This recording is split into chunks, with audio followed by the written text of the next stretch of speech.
April 10, 2010, 8:56 a.m., a Polish Air Force Tu-154 lifts off from Warsaw with 96 people on board. Destination, Smolensk, a simple 2-hour flight to honor the dead. But this isn't just any flight. They're carrying Poland's president, his wife, and the nation's entire leadership. And they're flying to the exact spot where 70 years ago, Stalin murdered thousands of Polish officers. The approach begins in thick fog.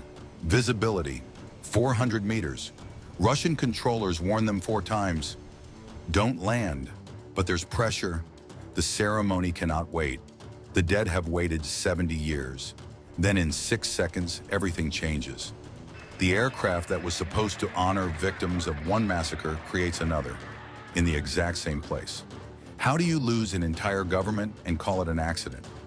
This is the story of the flight that didn't just crash. It ignited a conspiracy that burns to this day. This is Inside Aero Disasters, and the crash that led to one of Poland's darkest days. The aircraft was overloaded with power. Not weight, power. Flight PLF-101 carried more concentrated authority than any commercial airliner in history. In the cabin sat Poland's president, first lady, central bank governor, army chief of staff, deputy defense minister, deputy foreign minister, and 18 members of parliament.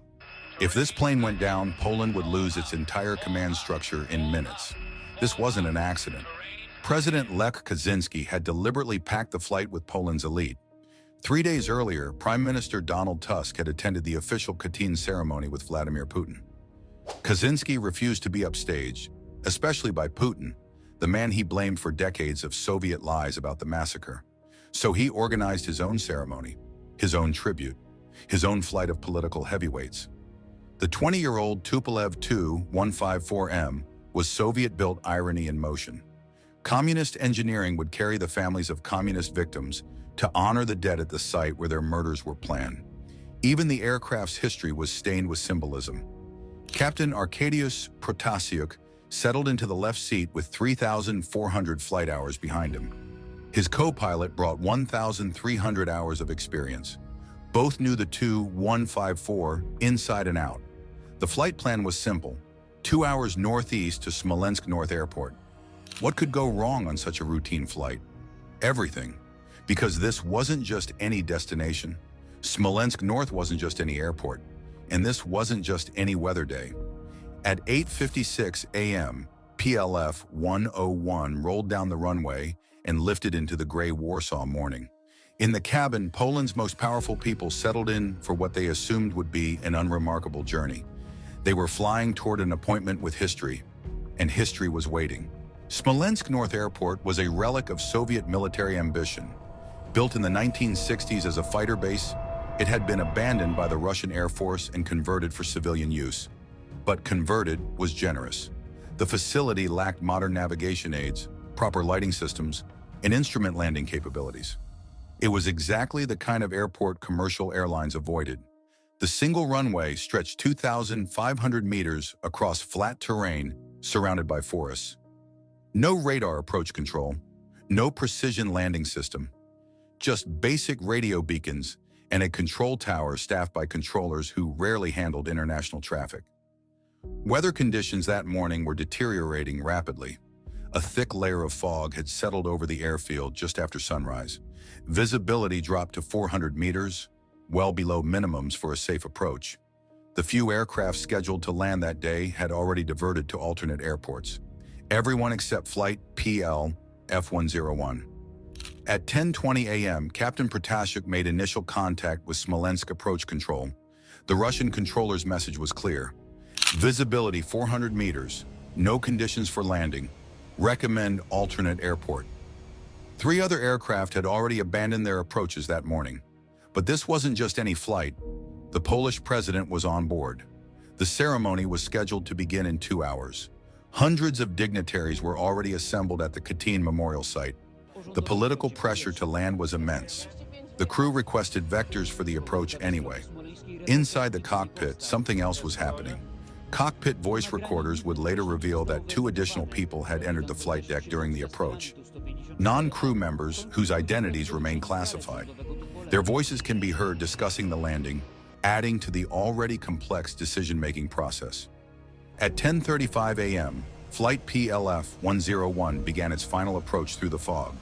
The aircraft was carrying Poland's future, flying toward an airport that couldn't handle the conditions, guided by controllers who had warned them 4 times not to land. In the Katyn forest below, the ghosts of 22,000 Polish officers waited. They had been betrayed by Soviet promises 70 years ago. Now their descendants were about to discover that some promises never change.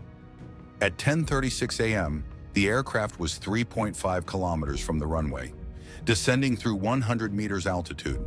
In the cockpit, Captain Protashik could see nothing but gray fog through the windscreen. The first officer called out altitude readings from instruments that were about to become meaningless. "Pull up! Pull up!" The ground proximity warning system suddenly screamed to life, but it was too late. The left wing clipped a birch tree at 110 meters altitude, 1,100 meters short of the runway. The aircraft rolled left, then right, completely out of control. In 6 seconds, the Tu-154 flipped upside down and slammed into the forest floor at 230 kilometers per hour. The impact was catastrophic.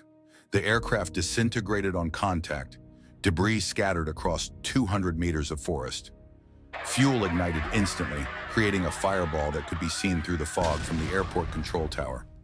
At 10:41 a.m. local time, silence fell over the Smolensk forest. Polish President Lech Kaczyński was dead. His wife Maria was dead. 18 parliamentarians were dead. The Army Chief of Staff, the Central Bank Governor, the Deputy Foreign Minister, all dead. In 6 seconds, Poland had lost more of its leadership than in any single moment since World War II. But the real disaster was just beginning.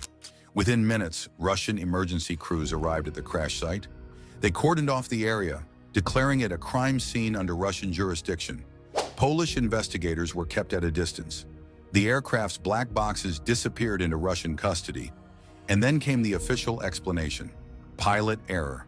The crew had descended too low in fog conditions against controller warnings. Case closed. No mechanical failure, no external interference. Just human error in bad weather. But something didn't add up. Why had 2 unidentified people been in the cockpit during the approach? Why were the black box transcripts never fully released? Why did Russia refuse to return the aircraft wreckage to Poland? The crash that killed Poland's elite was about to birth a conspiracy that would consume 2 nations.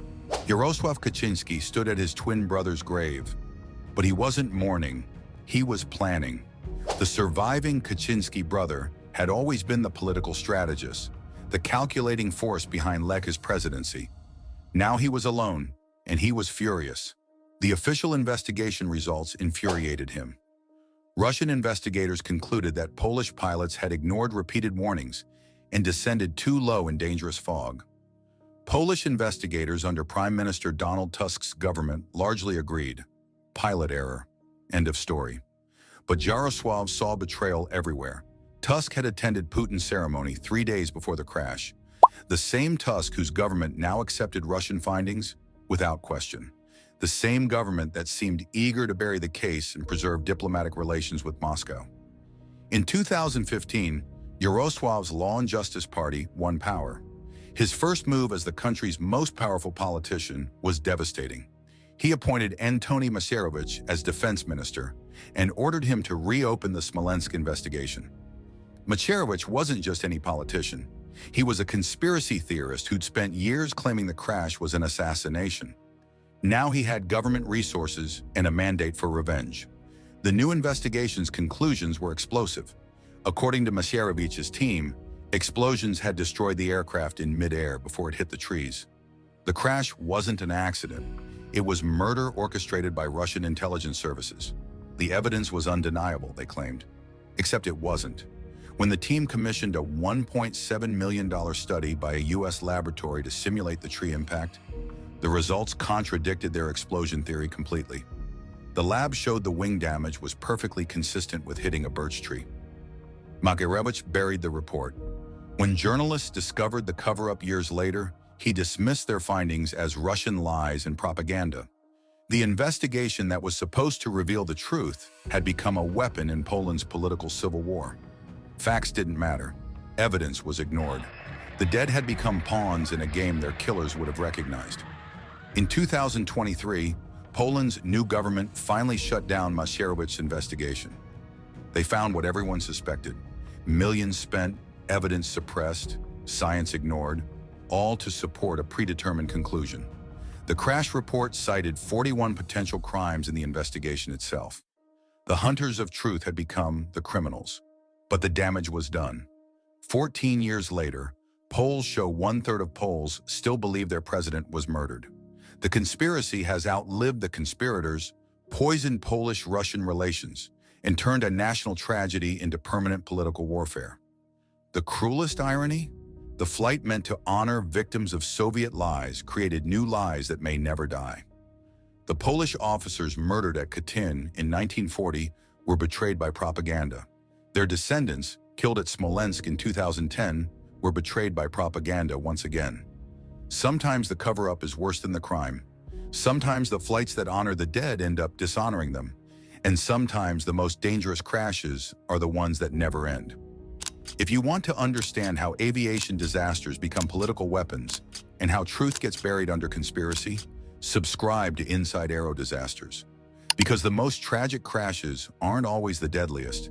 They're the ones that keep killing long after the wreckage is cleared.